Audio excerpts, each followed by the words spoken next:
Hello everybody, welcome to the fourth in a series of 4 webinars with Louisa from Carbon Farmers of Australia.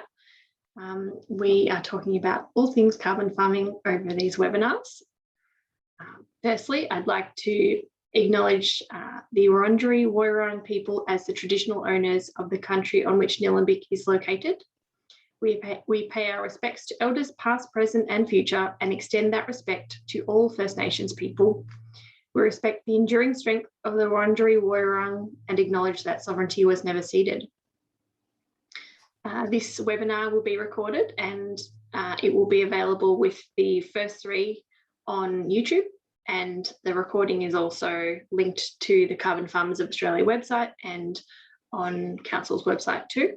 So if you'd like to rewatch and pick up anything you've missed, it's all there, and there's lots of other resources on Louisa's website and on the Emissions Reduction Fund website and everywhere. But Louisa will go over where to find more information today. And over to you. Okay, so you've made me the host, yeah?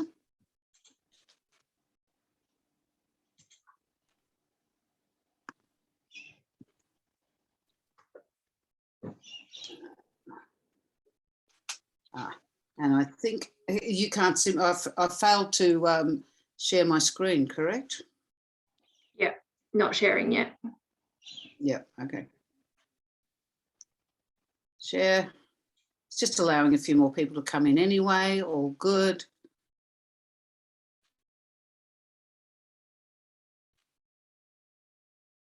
Okay. All good, everyone can see? Okay, fantastic. Welcome everyone to the 4th Carbon Farming 101s. We really have gone through from the beginning right through to a fairly advanced stage over these 1-hour webinars. And the really good thing is that if anything you miss, you can go back to the other ones. They're all there. Most of the information is in the actual slides as well. As you know, I don't speak the words of the slides necessarily, but the slides do contain a lot of the information.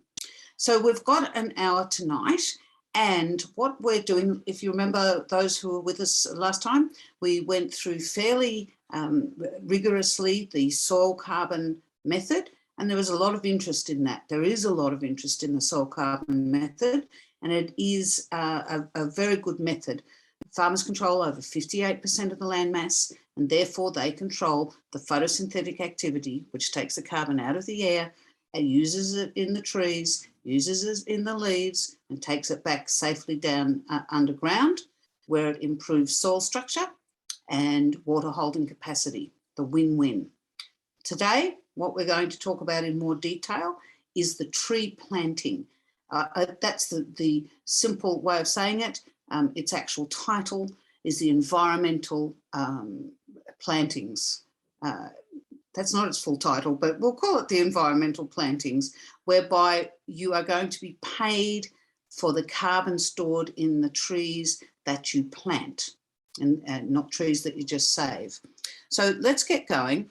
And so what we're actually going to do is I'm going to explain it a little, go through those steps that we did the last time on the soil carbon side of things. This will now be the tree carbon side of things.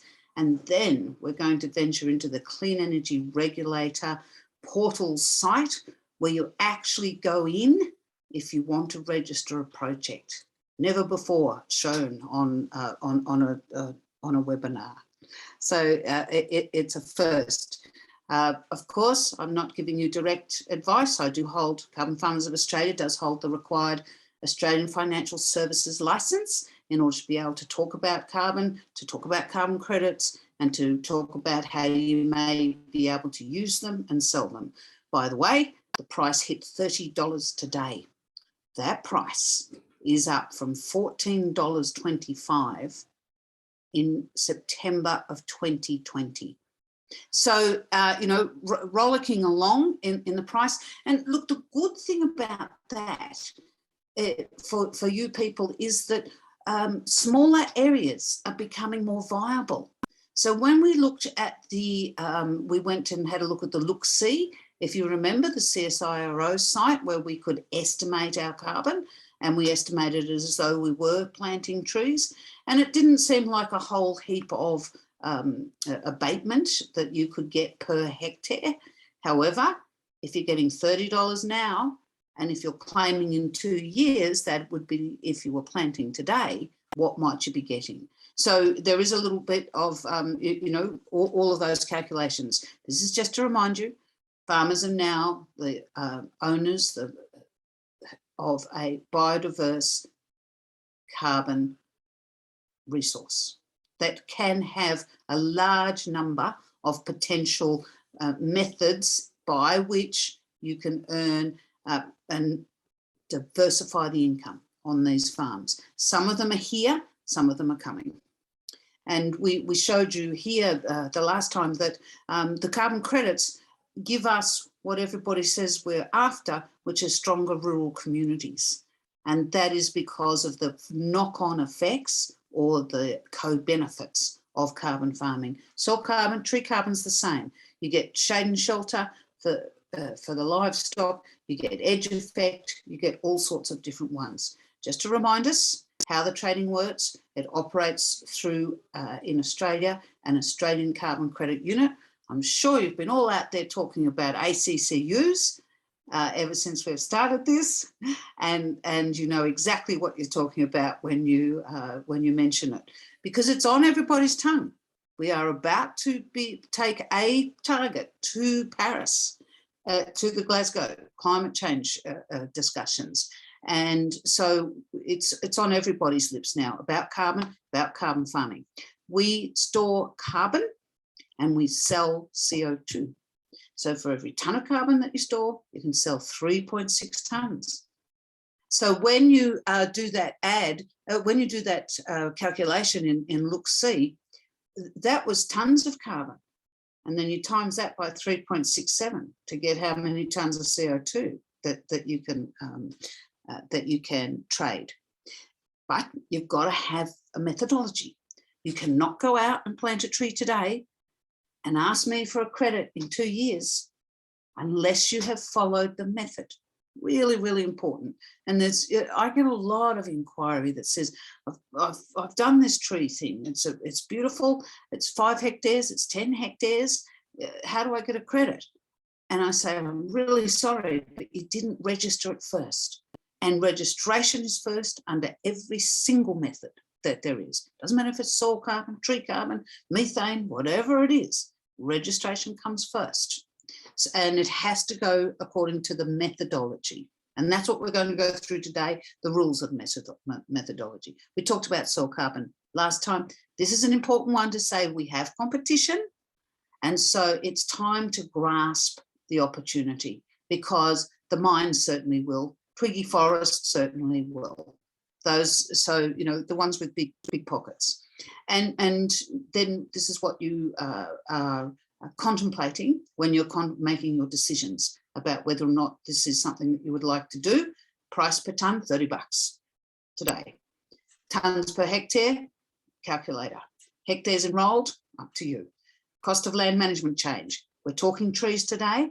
The cost of the land management change is the trees, planting the trees, and any fencing and things like that. If you don't need any fencing done because either you're small or the whole area is going to be under trees, happy days, you don't have to do any fencing.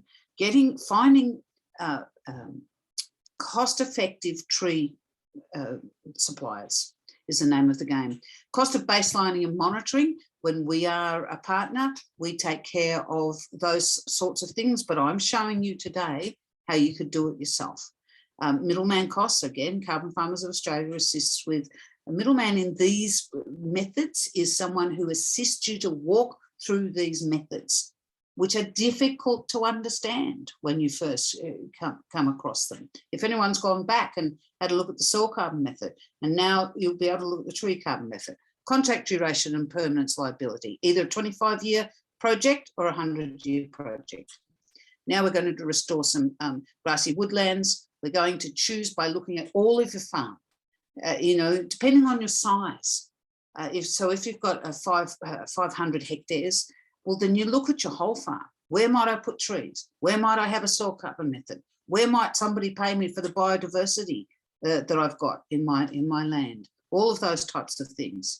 And we then talked about, this makes it look easy. The 6 steps, simple. Apply to register, apply for the project, open an NREW account. And Stephanie can tell us what that is in a minute as she's going through. You undertake the new activity. In this case, you plant the trees.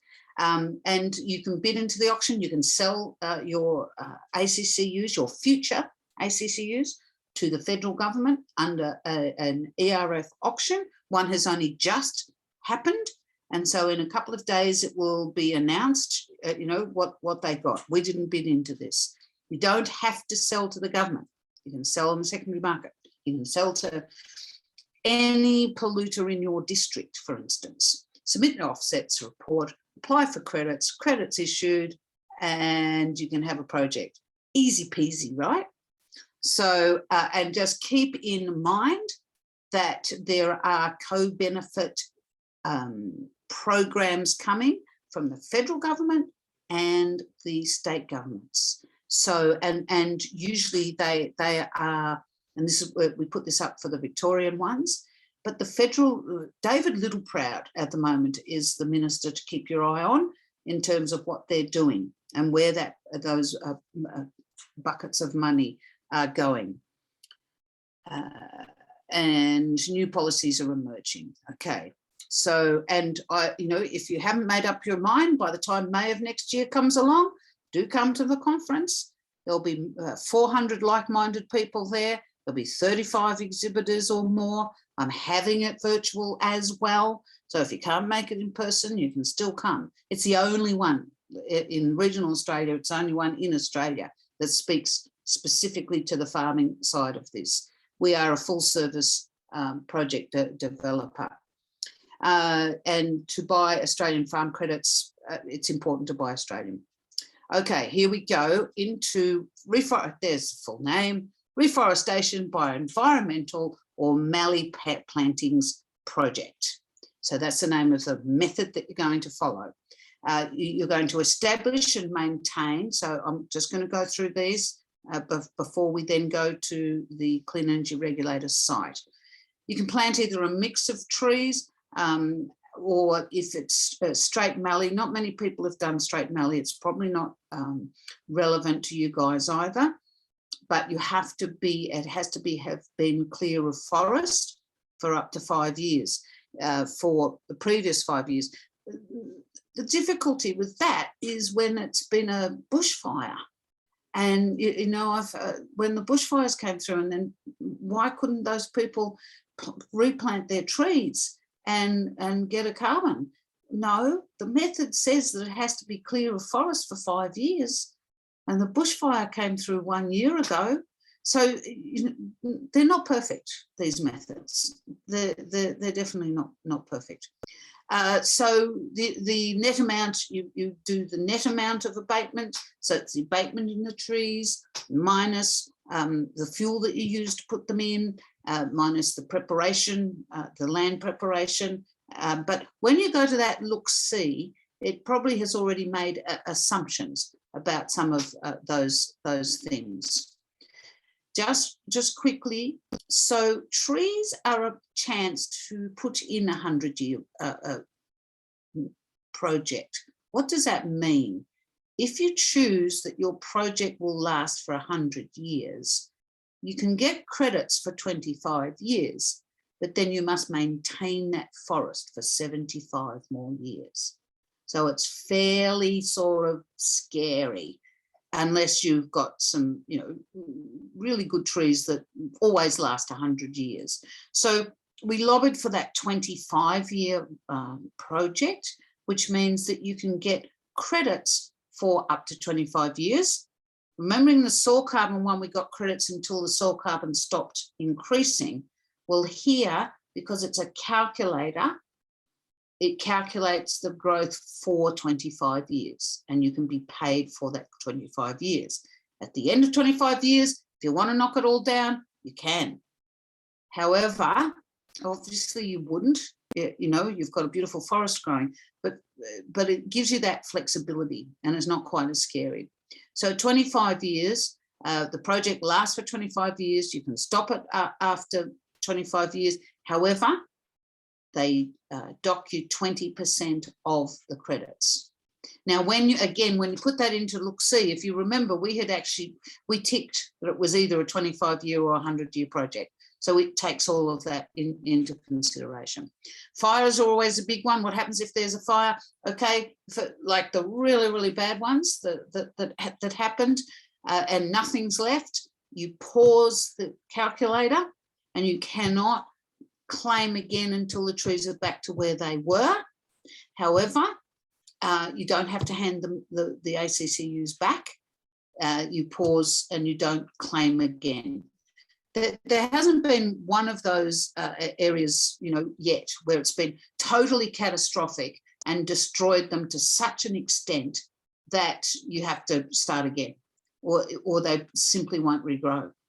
So yeah, now, luckily this is being recorded, so you don't have to write down all of these. So now we're getting into the technical aspects of it. So along with when we go into the Clean Energy Regulator site, what we'll see is the how to apply. What these are is the actual method. So you will need to know that method. You will need to read that method. You will need to understand that method. It is what Carbon Farmers of Australia does, but the tree planting is good for individuals to try and learn, because you can then do it on smaller areas. If I'm in a partnership with somebody, I need a bigger area so that it pays for both of us. It's not rocket science, but it is quite, you do need to understand the mapping tool that's in there, and then the calculator, FullCAN. So you may need to find somebody. I always maintain that somebody in NRM groups, somebody in land care groups often have GIS experience and can often, you know, just that the little bit of technical stuff that you need in this method is much lower than the others.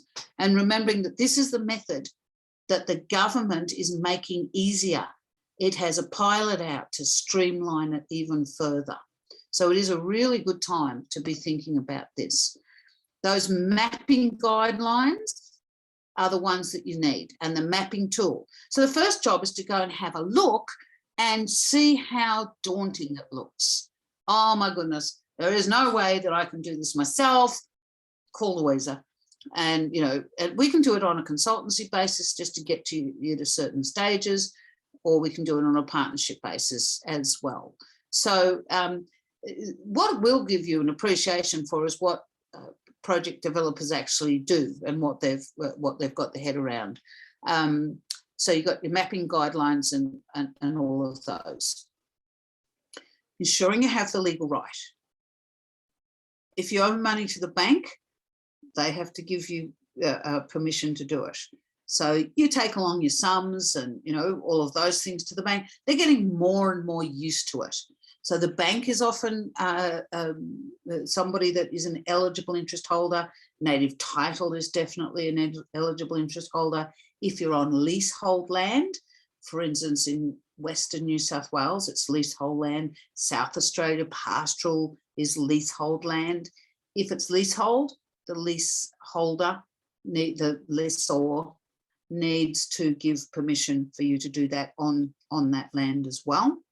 And the legal right is things like fit and proper person and those ones that we'll go through. If you've got a convoluted trust structure that wants to do the project, because you need to decide, what am I doing it as a sole trader, am I doing it as a partnership, am I doing it as a company? And so all of those things you know, are taken into consideration as to who needs to give who legal right.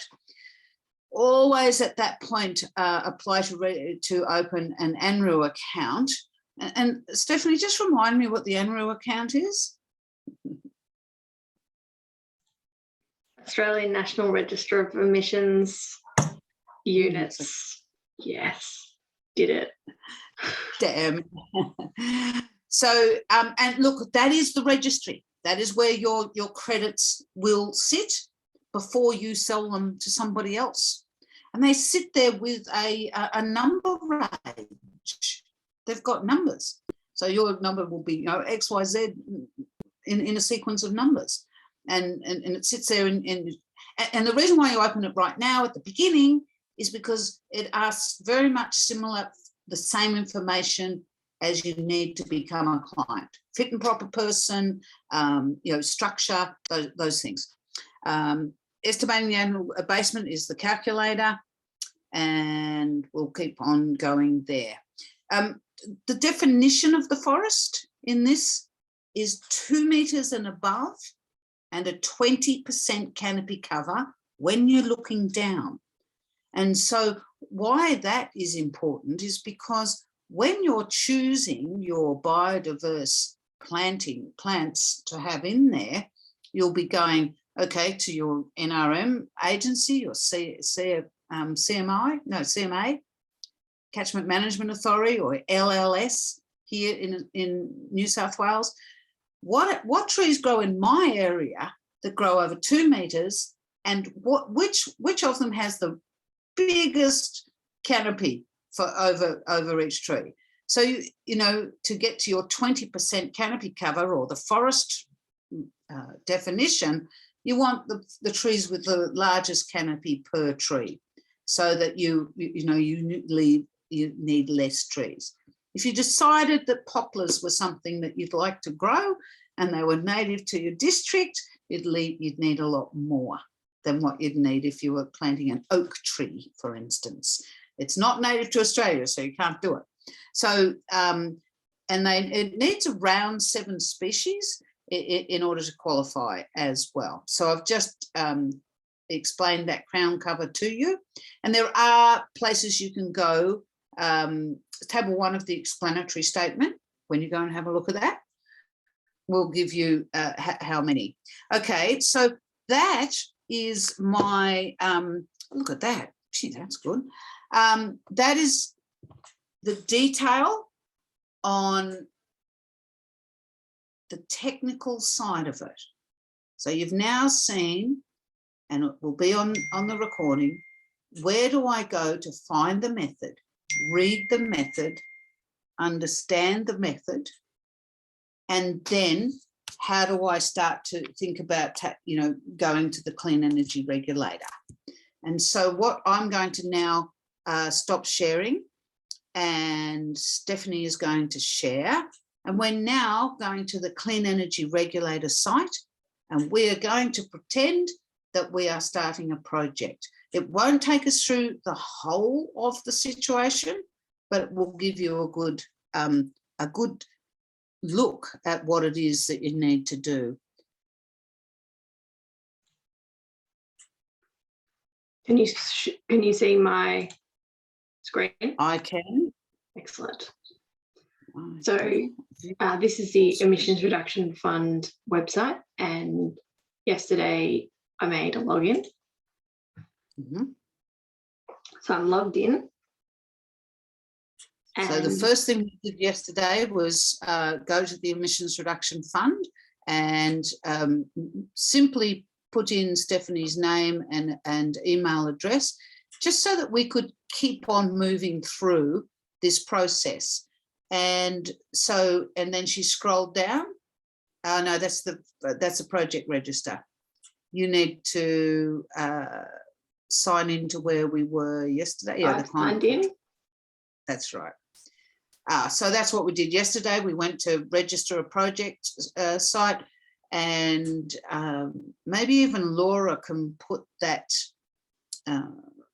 URL in the chat or something. I've put it in the chat already. Yeah, it's in. Terrific. Yeah, there we go. Okay. If you stay project, you paid at $30 in project or the future current price. Okay, so Val is just asking, just while we're getting started there, if you start a project today, Are you paid at $30 when the project comes into production, or the future carbon price? No, the future carbon price. Absolutely. Unless you signed some sort of fixed contract at $30 in 2 years' time, if you signed a contract that said, I will provide you, Mr. Polluter, with X amount of carbon credits at $30 in 2025, well, that's a binding contract. And that's what you've decided to do. But there is no need to do that. Okay.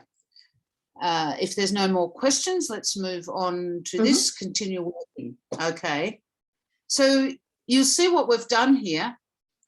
We've got a project, and it's called the Nulambik Environmental Plantings Project. So what we did last night was just move through these processes, and if we'll start again from the top. Yes. And so what we've done is we selected the method.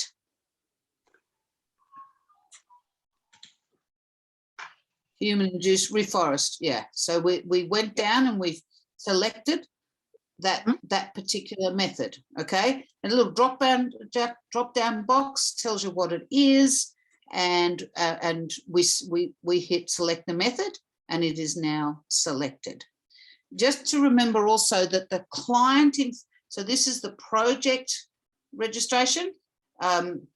In parallel, you'll also fill out the client information form, whereby you have to say, I'm doing it as a sole trader, you know, I haven't got a police record, here's my 3 forms of identification, all those types of things. So we're not in that part of the register at the moment, we're in this other part. Okay, and at all stages, they'll give you lots of information about you know, what you're doing and your requirements. You must complete and submit project participants, project details, eligibility, etc. So that, you know, fair, all good. This is their education. But if you just come into it without having done the previous 3 webinars, it can be very, very confusing. And they've got a little notice there about the ANRU account as well. Set up your registry account at the same time because it uses the same information as the client information form in order to receive the credits into it. Okay. And then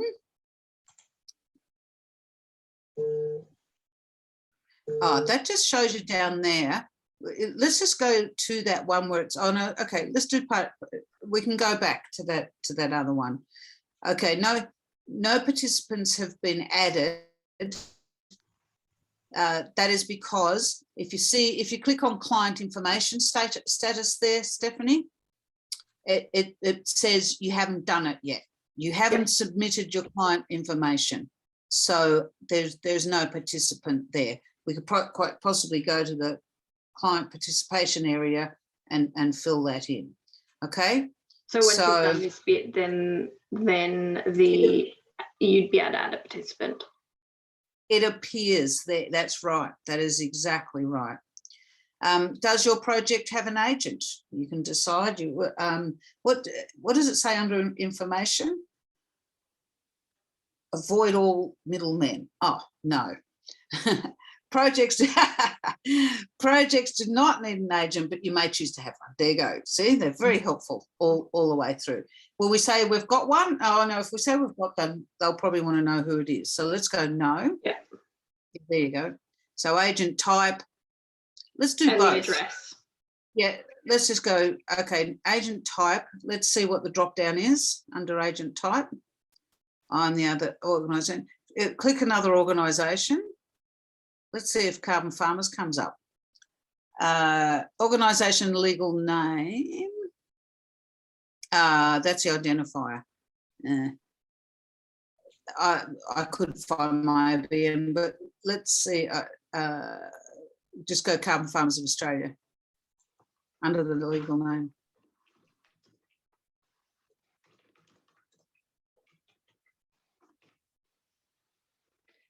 You see? No. Okay. So I think if you put my ABN in, then it would probably come up.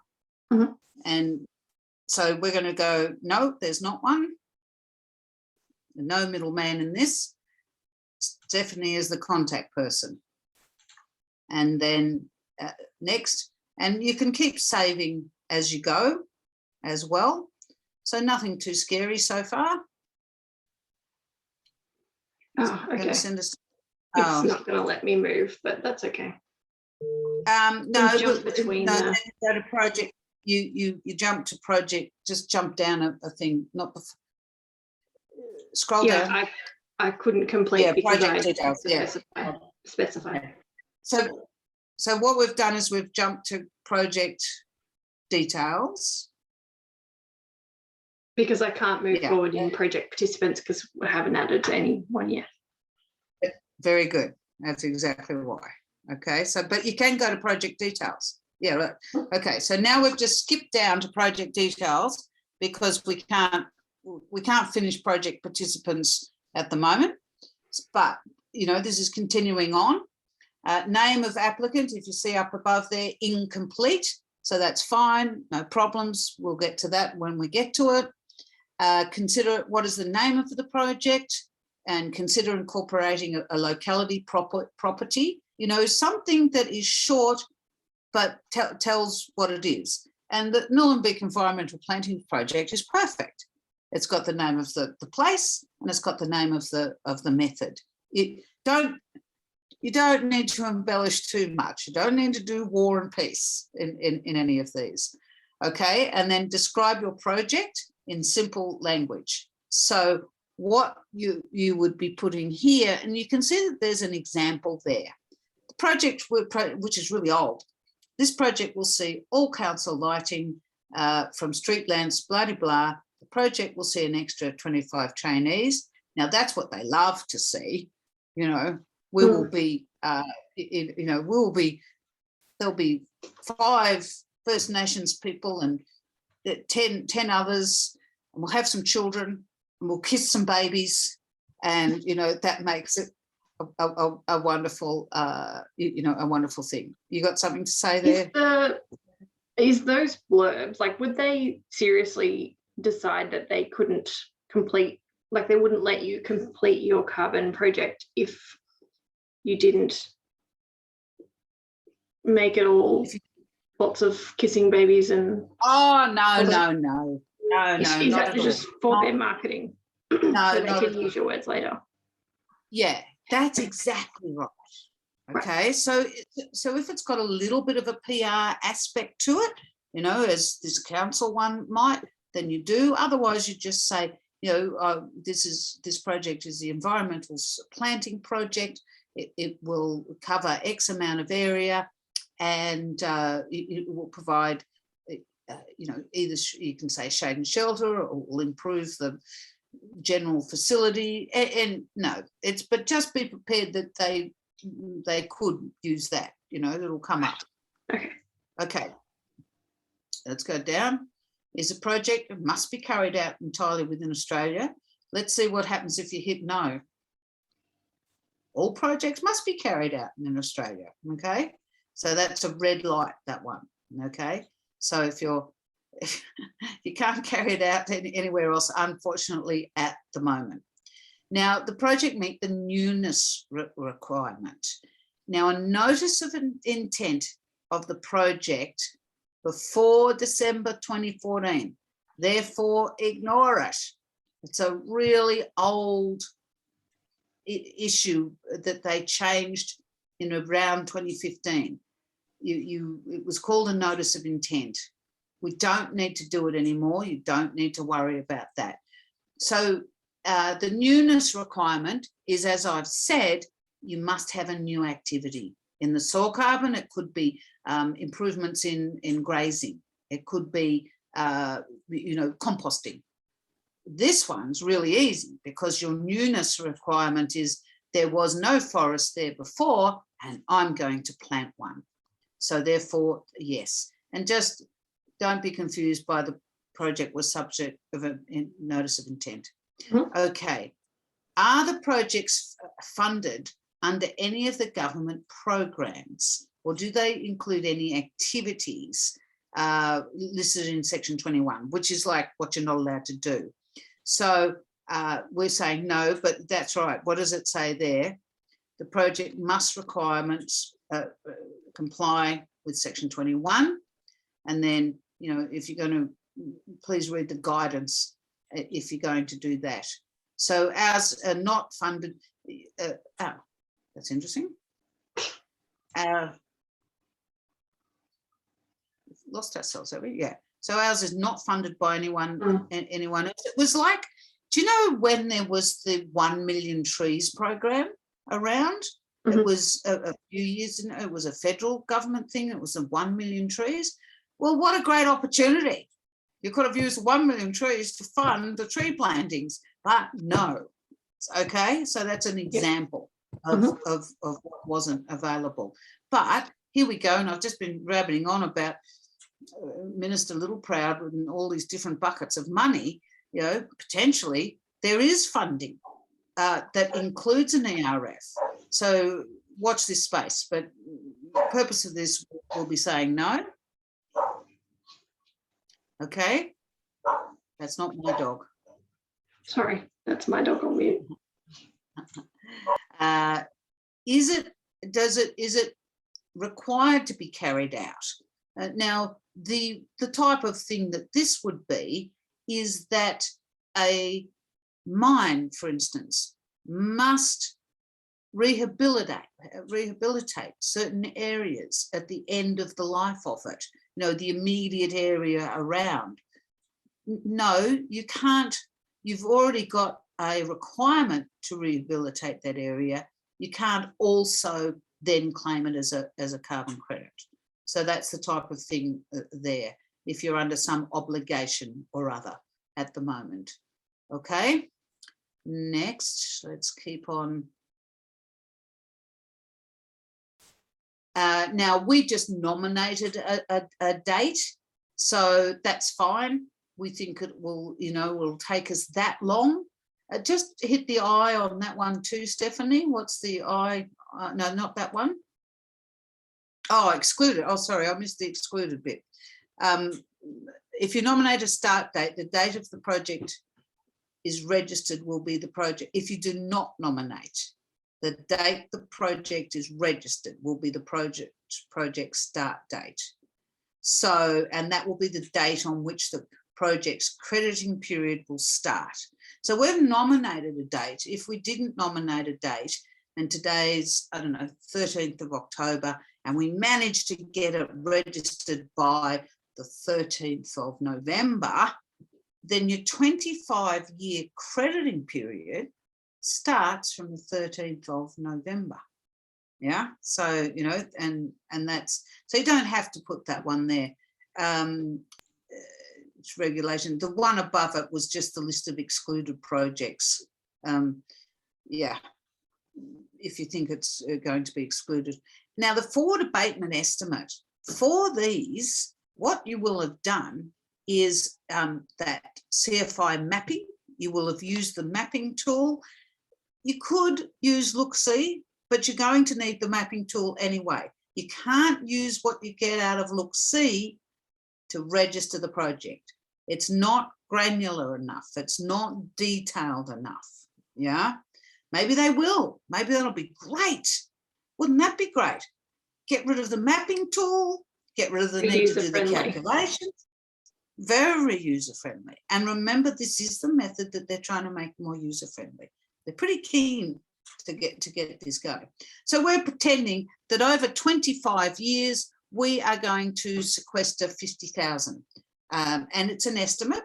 Just hit the I over there as well, Stephanie. What do they want us to know? And there's a bit of guidance you can get.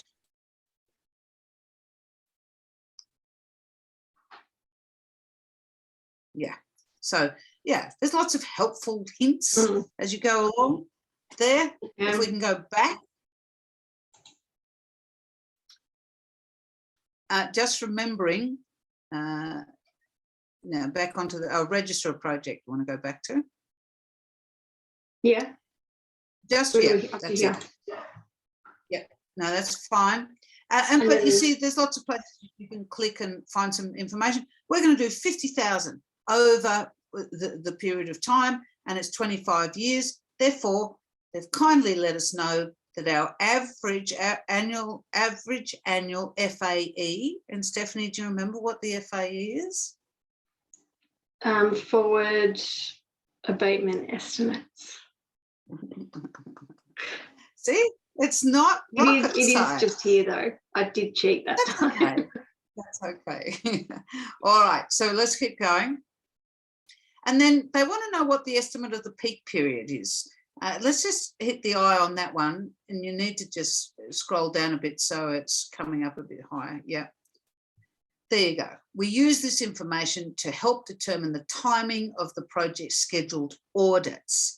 So when you get your little thing that says you've been registered, you also get a schedule of audit. Remembering again, this is a method where they're really trying to simplify the audits. So, you know, they might have to change this whole form by the time if that all comes through. So, and we've just said, oh, we think around 2032 because it's a curve, it's a growth curve that the abatement calculator is estimating on. So you know, when will it come just at that top, and then it evens out. So you don't get the same abatement from years, I don't know, 10 to. It's not like you get 2,000 every year under this thing. You get 3,000 and other thousands, and then you go down to maybe 1,000. It's a growth curve. Okay, we've got the peak period. Does it require any regulatory approvals? Okay, now we've said no because you know, it must be satisfied that it's met all regular, or, you know, so if there was, I don't know, potentially mining leases or you know, anything that you were, it's like that other one, anything that you have to do. Yep, we don't have to. And then you explain why. Well, we don't have to because it's freehold land. I'm not about to dig it up, you know, I'm not about to do something that goes against what I'm allowed to do. And that could be, you know, like for instance, if you had a native title U-boot ceremonial area, you know, that type of thing. But when you were doing your exclusion zones, you would put a polygon around that, and it just simply would not be part of the project. You're not going to touch that area, and that's the type of thing that you could explain there. You'd just say to the clean energy regulator, I have this site on my place, we have excluded it, and therefore we do not need any other approvals, something along those lines. Okay, let's keep going. We have some latecomers. Oh, they probably thought it was 7 o'clock. Okay, let's go, keep going. Project details we just did, correct? Yes. So we've gone to number 5 now, remembering that, you know, there's 6 steps to a project, but there's actually 6 steps to register a project as well.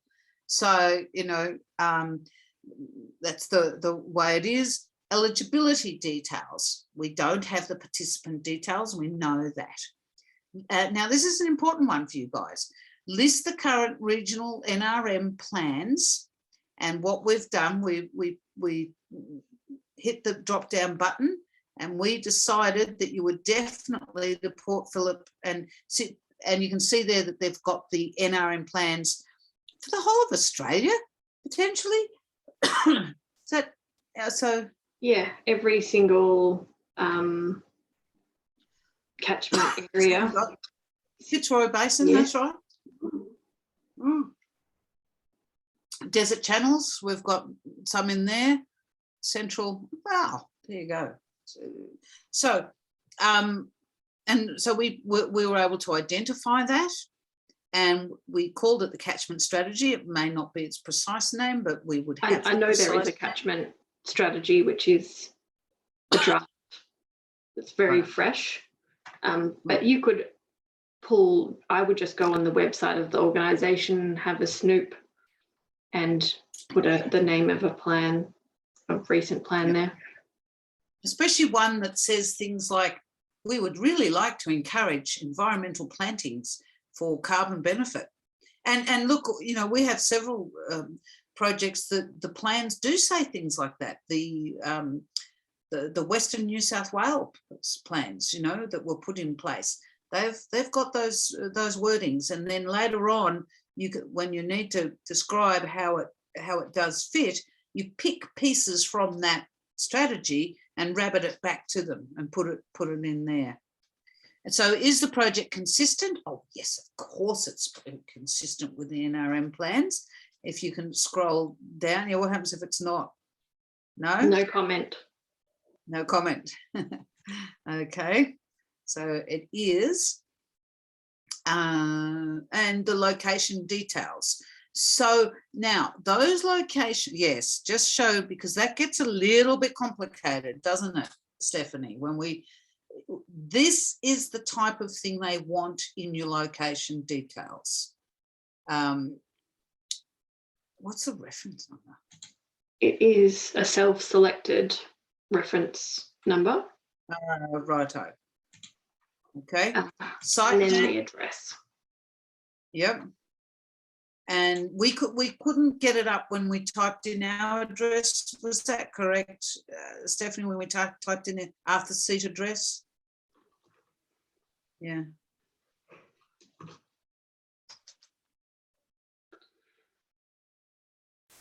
Let's say we're the office or the primary school. Righto.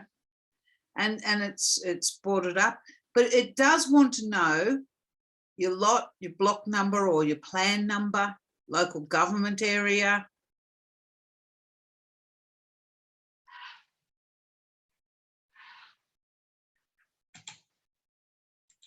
Oh, there it is.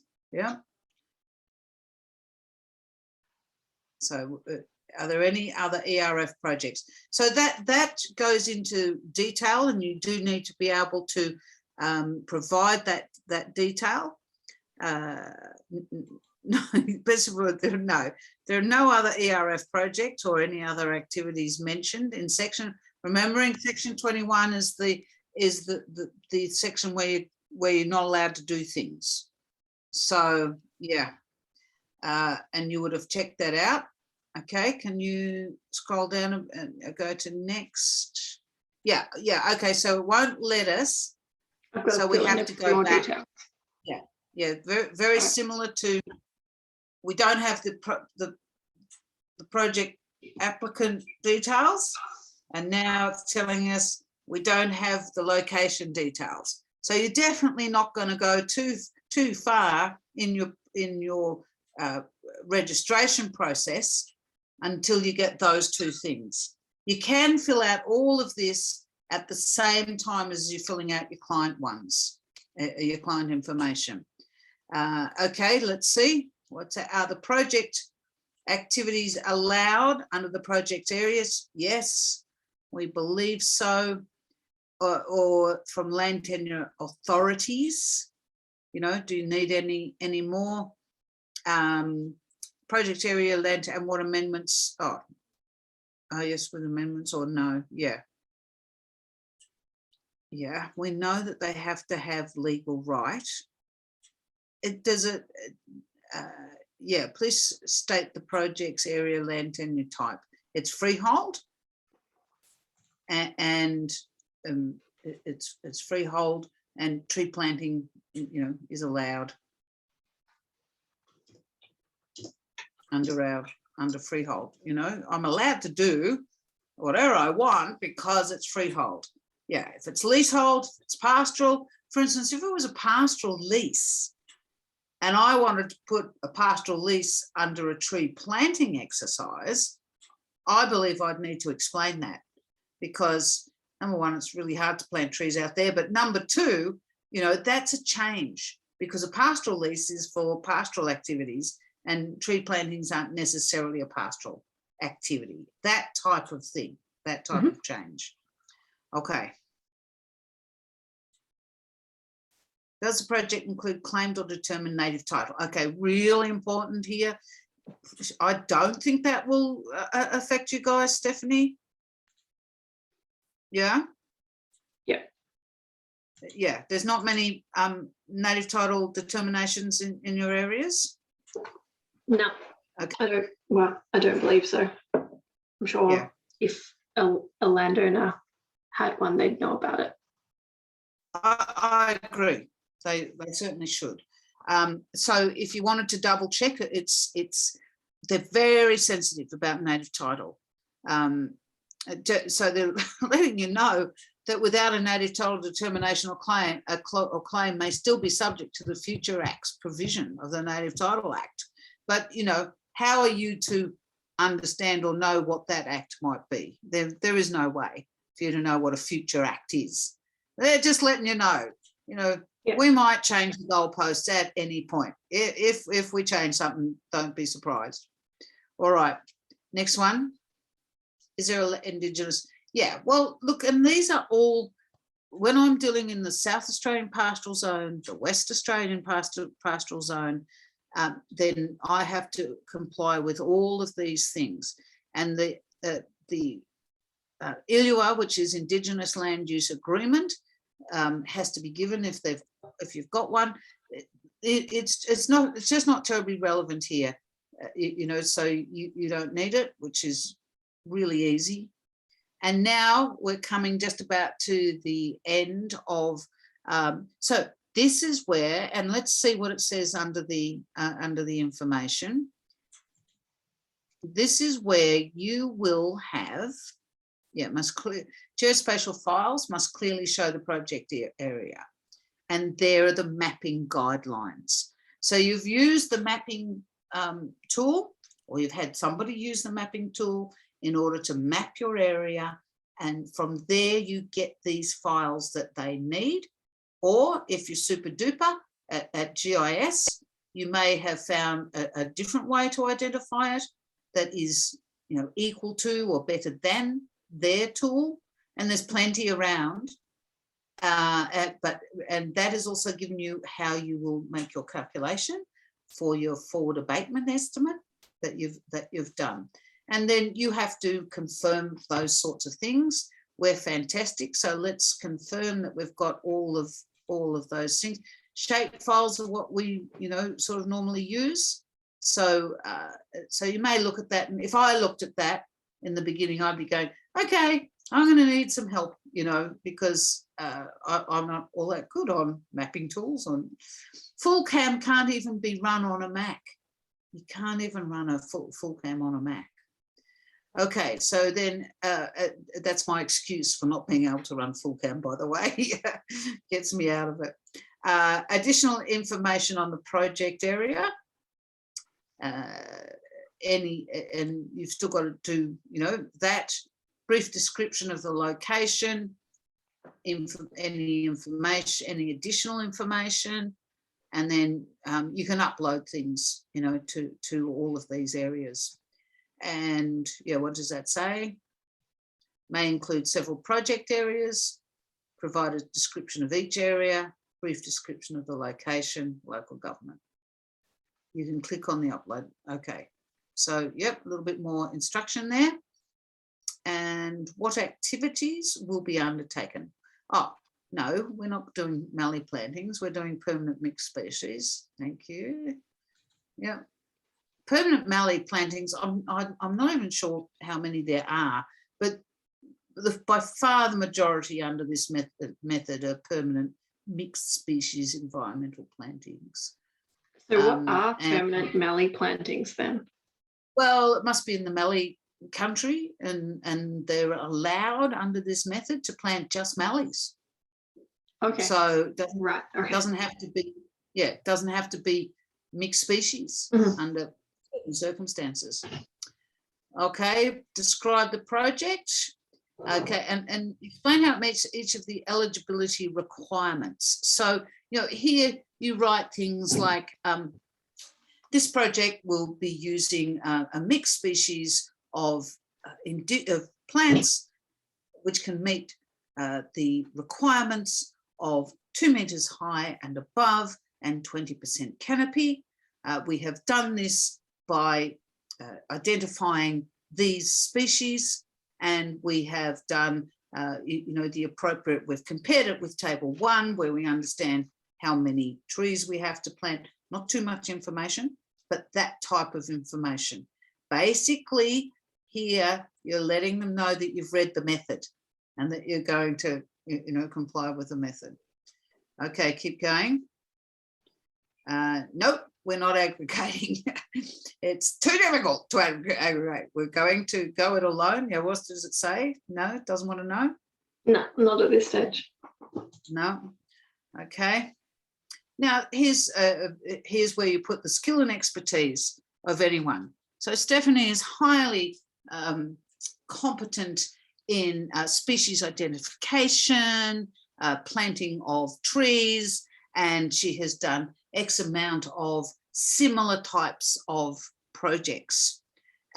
Louisa Kiley, who is providing some services, is XYZ. Yeah. So that's the type of thing that you're talking about there. Yeah. Louisa Carbon Farmers Australia has wide-ranging experience in the application of all these methods. Okay, so now the permanence plan is basically, can you just scroll down a bit? Yeah. Describe how you will protect the carbon. So 25-year project, those trees have got to be there for 25 years. 100-year project, those trees have got to be there for 100 years.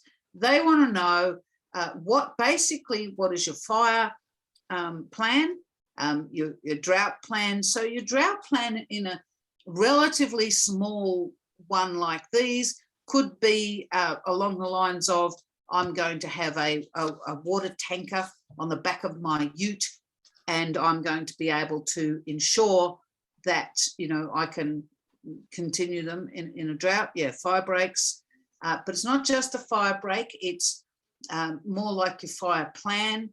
And we associate, when we do a permanent plan, we associate it with the local fire brigades plan as well. Mm-hmm. Their fire plan. So you want to show that you know what you do if a fire threatened, and you'd know what you'd do in a drought. Your obligation is to keep it as a forest, and so if half of them die, you have to replace half of them, and you have to let the full cam thing know that you've replaced half of them.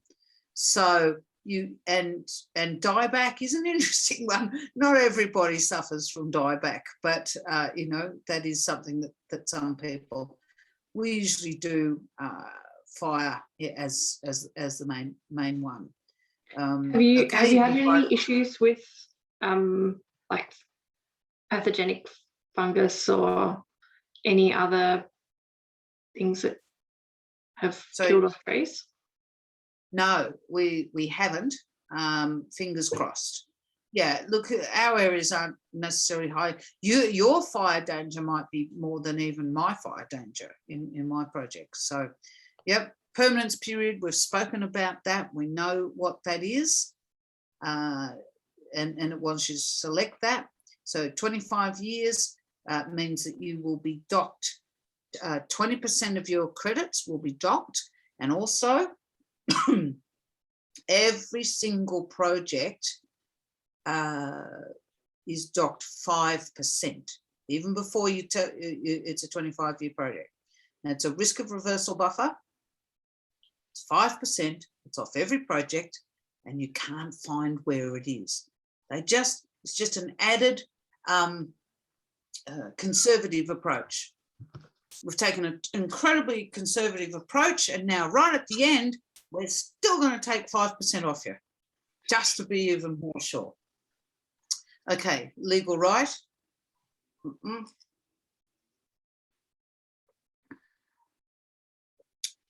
Have the legal right. So we're saying yes. Now, the only real issue we've come across with legal right is when there's a really difficult structure that people want to do. Multiple trusts with multiple trustees. because then parts of the trust have to give the other parts of the trust the legal right to do the project. But if it's a partnership or, you know, even a company, or all of those. So, and they're very particular about this. They check on this a lot to make sure that if you're, the only trouble we've ever had is with a trust and who gives who that legal right. Okay, let's keep going. Oh, and there's legal right guidance, of course, because they're terribly wonderful about that, and they'll give you as much guidance as you like. Yep, contractual arrangements, you know, we don't have any, we're all of that. We're a registered landholder, we're not Crown land, we haven't got exclusive possession native title on it. Yep, keep going. But you can see the range of different ones there. What that's showing is the range of different legal right issues, you know, who's giving who the legal right, under what conditions. And they're very particular about that. So eligible interest holder, we covered that in the slides. Your bank, taking native title out of it, it's usually your bank, or if you're leasing the property, then the lessor has to give you permission, and then native title. Those are the three normal ones. So yep, and then the eligible interest holder consent is a form, and just one more form, I promise. The Clean Energy Regulator says there'll only be one more form. Okay.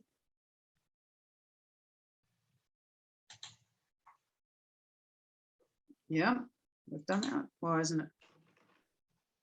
Oh, you need to put something up in the gobbledygook, or else just go to that next section.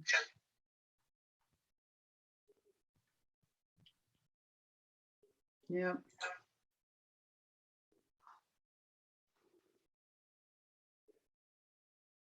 So now we've done that. Oh, okay. Now we're there. We've done it.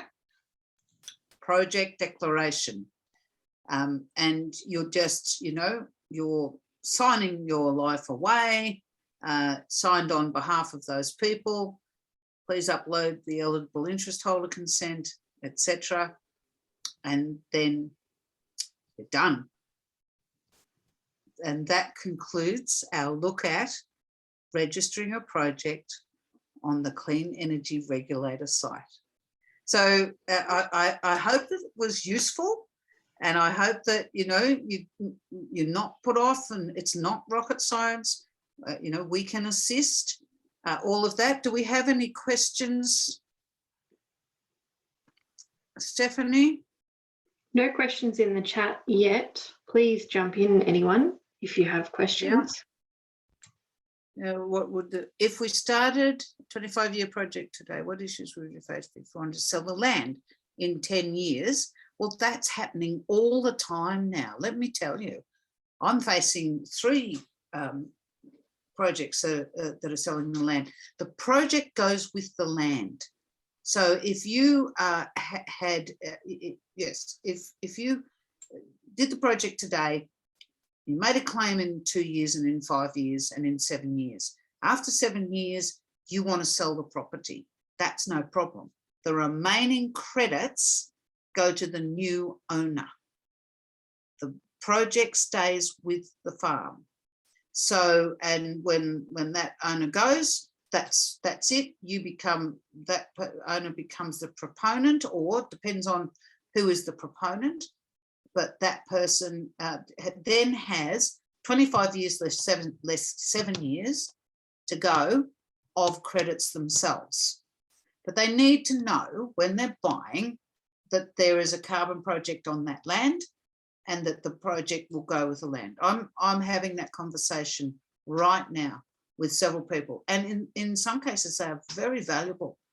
And with people who are looking, if you set up 3 projects on 3 different places, and you had done all of the hard work of registering it, planting it, you know, bringing it even to the first claim, and then that person's still got 20 years of credits, it's almost a little business if you can, if you can find it.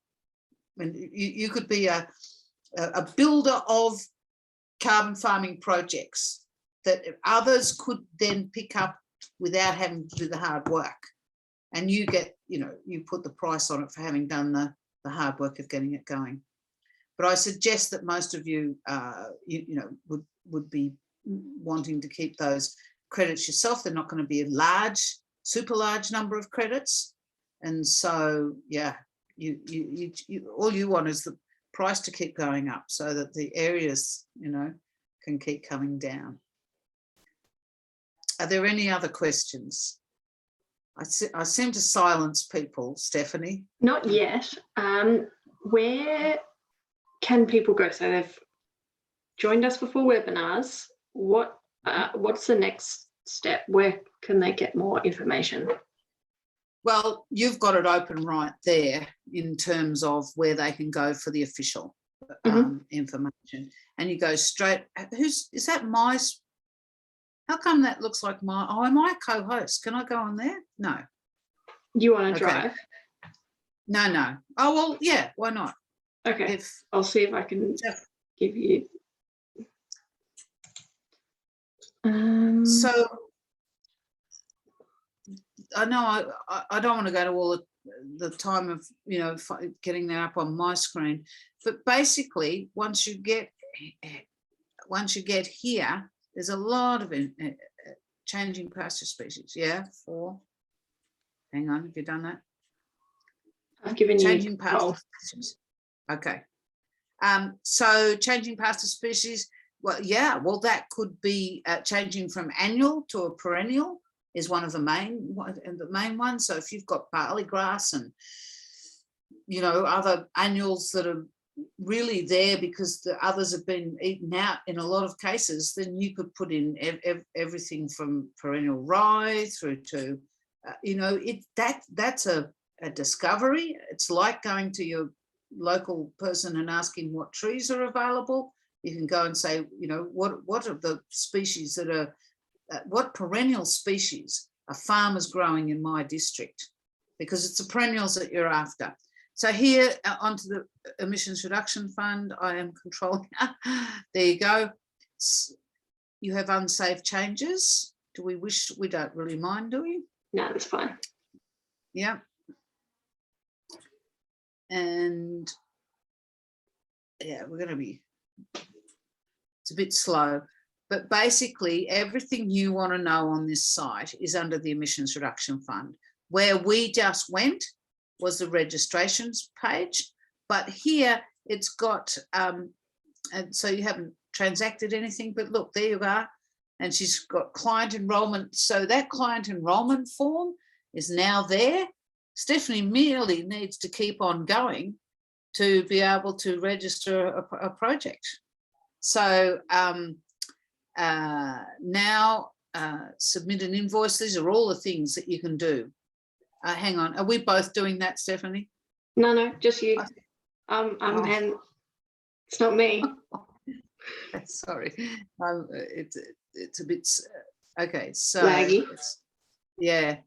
So under the Emissions Reduction Fund, we were just in the projects area, but yeah, it's not perfect. But under there, it will give you all the things.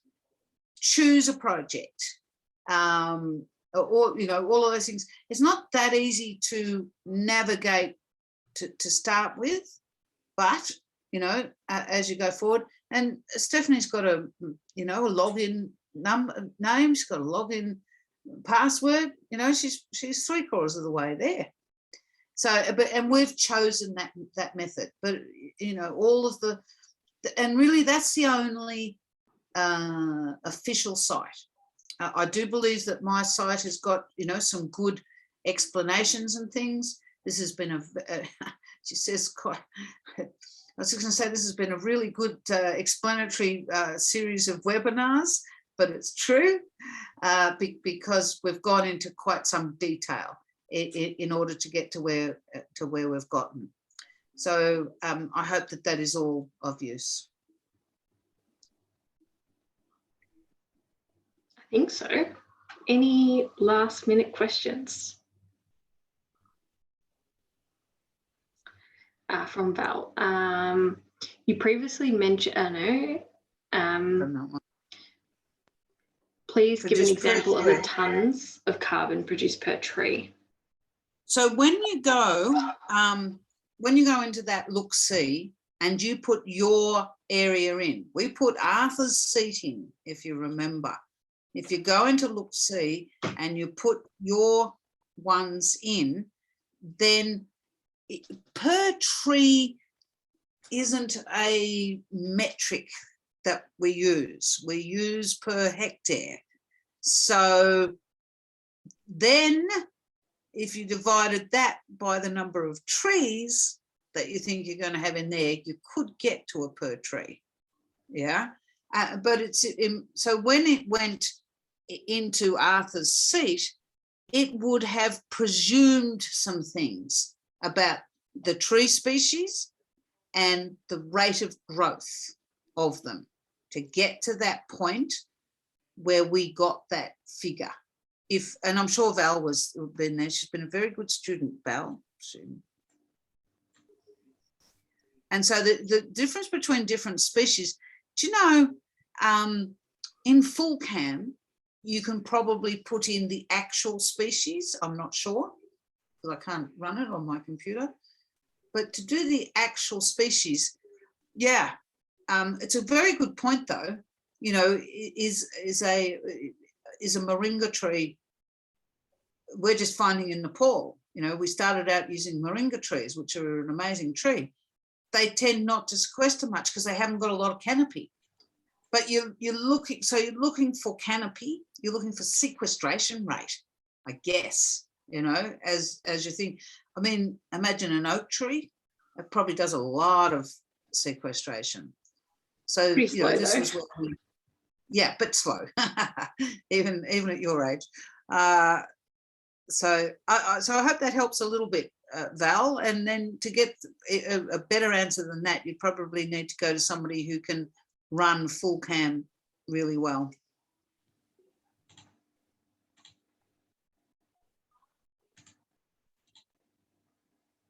After renovation. Yeah. And then we went back to here. And then, so if you go to the reforestation, yep. Yeah, I think you just had it there, didn't you? Yeah. So 7.13 tonnes of CO2e per hectare per year. Note, due to changes in the rate of tree growth over time, ACUs after 10 years are approximately 50%. And that's over 16 hectares. Now, and then you do your quick maths on what that gets you at $30. 71, what do we get? 2860. No, let's just go per hectare. No, let's go to 2860. Yeah. 60 times 30 divided by 25 years.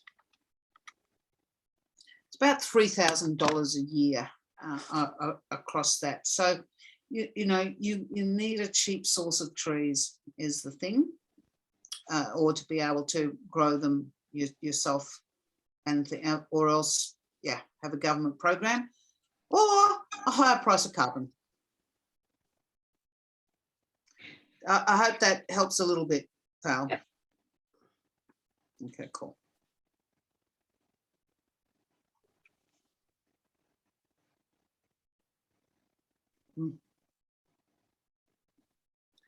Thank you, Gunnar.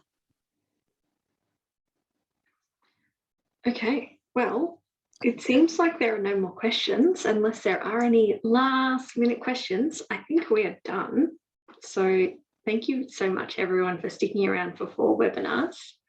Louisa, you are so knowledgeable, and thank you so much for sharing this with us. It's been fantastic, really good. I hope everyone feels more confident now to explore what carbon farming opportunities are suitable for their properties. Yep, that's the idea. Just keep on learning, keep on looking at what your goals are and how it fits in with your own goals. Okay. Excellent. Well, have a lovely evening, everyone. And if you have any questions, please contact us at council or Louisa directly, environment@nillandvic.vic.gov.au. Thank you so much. See you next time. Bye, everybody.